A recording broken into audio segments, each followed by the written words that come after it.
All right, Shalom. All praise to Yahweh Shem Yahushua, Ba'ashem Kakadash. Divine said, Apostle, that was a great milestone. Peace and salutations to you, sister brothers out there pushing the truth across the four corners of the earth.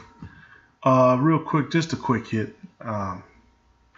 Just simple and plain. You know, we gotta make sure we make our calling and election short.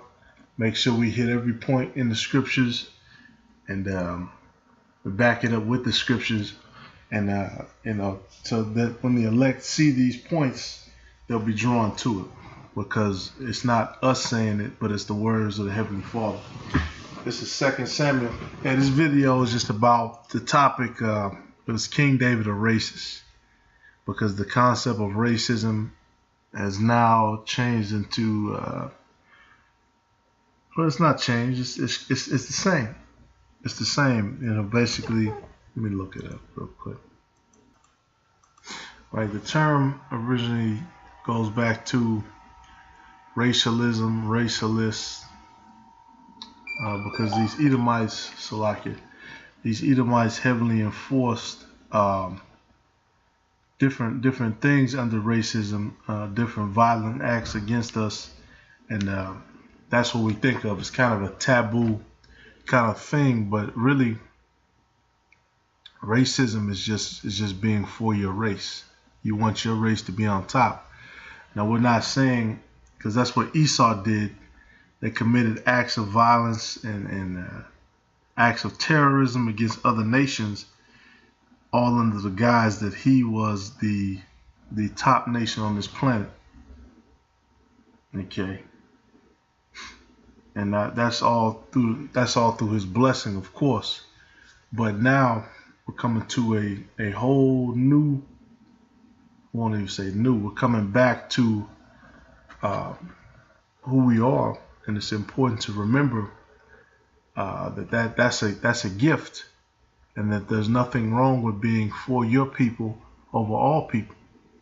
Because when it comes down to choosing rulership, what's going to happen? The people are going to elect the person who represents them the best and who has their best interests in heart. At least in this kingdom of democracy. And who are the majority of people in this country? Edomites. Who are the majority of people in the electoral college? Edomites. So the electoral vote, the popular vote, both are majority in favor of Edomites. That's why all of our presidents have been Edomites.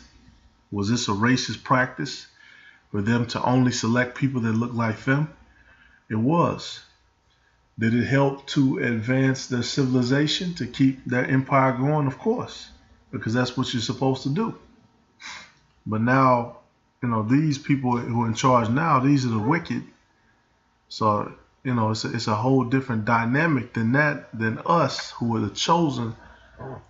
Deuteronomy 7:6, and of course, also we're known as the apple of the Lord's eye. But I'm gonna let the scriptures talk, because this goes back to our fathers. This goes back to King David.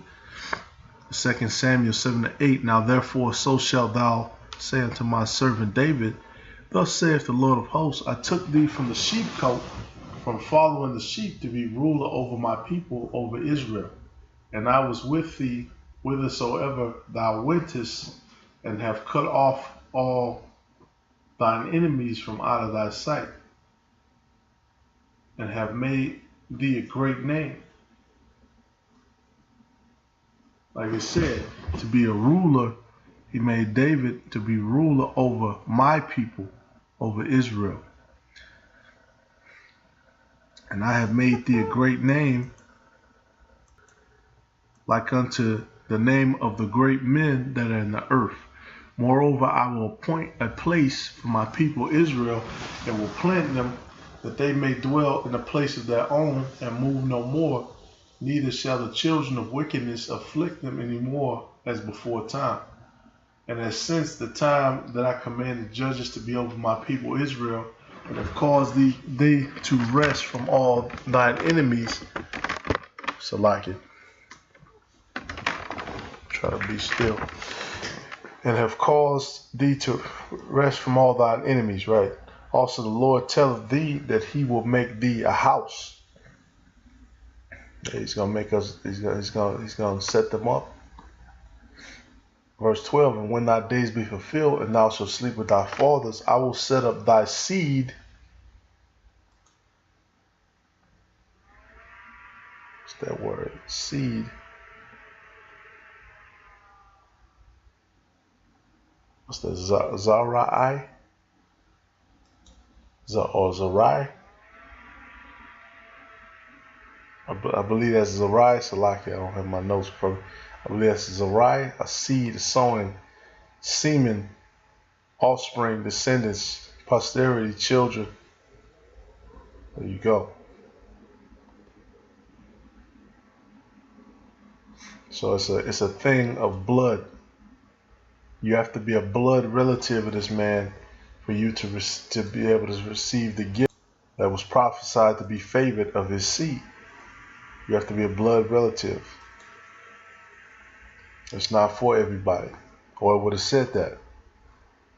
He shall build a house for my name, and I will establish the throne of his kingdom forever. Now we know, David, eventually he died. Solomon died. Their sons died. Their kingdom was never set up forever. And so this is what we're waiting on. Waiting on the house of David to be built up and the throne to be built up forever. I will be his father, and he shall be my son. If he commit iniquity, I will chasten him with the rod of men and with the stripes of the children of men. But my mercy shall not depart away from him, as I took it from Saul, whom I put away before thee. And thine house and thy kingdom shall be established forever before thee. Thy throne shall be established forever. Excuse me. According to all these works, according to all this vision, so did Nathan speak unto David. Then went King David in and sat before the Most High, and said, Who am I, O Lord God, and what is my house that thou hast brought me hitherto? And this was yet a small thing in thy sight, O Lord God, but thou hast spoken also of thy servant's house for a great while to come. And is this a manner of man, O Lord God? I'm going to jump down to verse 23. And what one nation in the earth is like thy people, even like Israel, whom the Most High went to redeem for a people to himself, and to make him a name, and to do for you great things and terrible for thy land before thy people, which thou redeemest to thee from Egypt, from the nations and their gods. For thou hast confirmed to thyself thy people Israel to be a people unto thee forever, and thou, Lord, art become their God. So there you go. Forever. There is no changing. There's no switching up. Now you had Israelites who fell away, who became strangers. They started serving strange gods under strange customs. They went into other countries, had children with the women of these other nations. Those children were brought up under the strange customs, and they had to be brought back and grafted back into the fold after receiving all of this information. It was understanding who they were, understanding what the laws of their power was, who their power was. It's only for Israel. Only for Israel. And now, O Lord God, the word that thou hast spoken concerning thy servant and concerning his house, establish it forever, and do as thou hast said.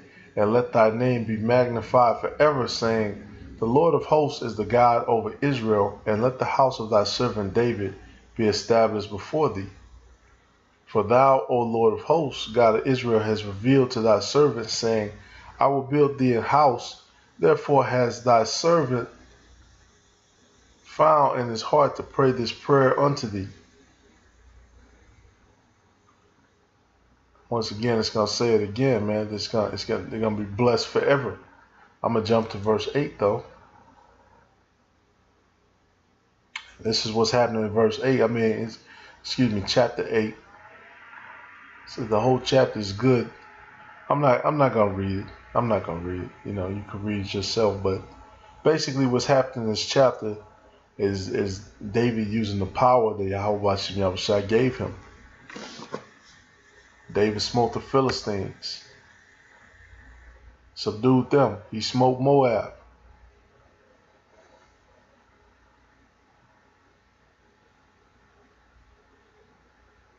And they became his servants. He smote, he went up to Zobah, which was north of Israel. He smoked them. And David took from him 1,000 chariots, 700 horsemen. With 700, that's 7,000. 20,000 footmen. That's 20,000 foot soldiers.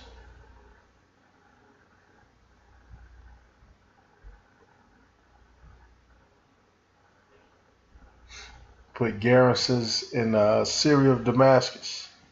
I'm just skipping through it. Yeah. Right. And all these nations, they paid a tribute and they blessed him because they understood that, you know, this man was over them. He was king over them. This was the order set up, even the other nations. He said what? Then Toi sent Joram his son unto King David to salute him and to bless him because he had fought against Hadadezer and smitten him, for Hadadezer had wars with Toi, and Joram brought with him vessels of silver, vessels of gold, vessels of brass. And David dedicated all of that unto the Lord. And all of that silver and gold, King David, you know, he kept his head and he dedicated all of that to the Lord, of Syria and of Moab and the children of Ammon and of the Philistines and of Amalek and the spoil of Hadadezer, son of Rahab, king of Zobah. And David got him a name when he returned from smiting of the Syrians, being 18,000 men. So, hey, and he put garrisons in Edom. Throughout all Edom put he garrisons, and all they of Edom became David's servants. So there you go. You know, these Edomites talk about all this "we was kings" shit. Hey, they don't even. I've never ever seen them in a video like this where they claim all of these things that King David did, all of the blessings that were given to him, all the history. These Edomites, they don't believe that. They don't believe that they're descendants from King David. They don't believe that. They don't believe that at one time, like you said, all of their people were servants under our king, King David. They don't believe that. So, you know, King David basically used all these other nations, and all these other nations, they had to pay a tribute to him.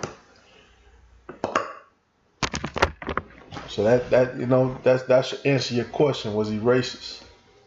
Yeah, he was for his race, and every other race had to bow down to him. Point blank, period. Just a quick hit, call on Yahweh Shai Shalom.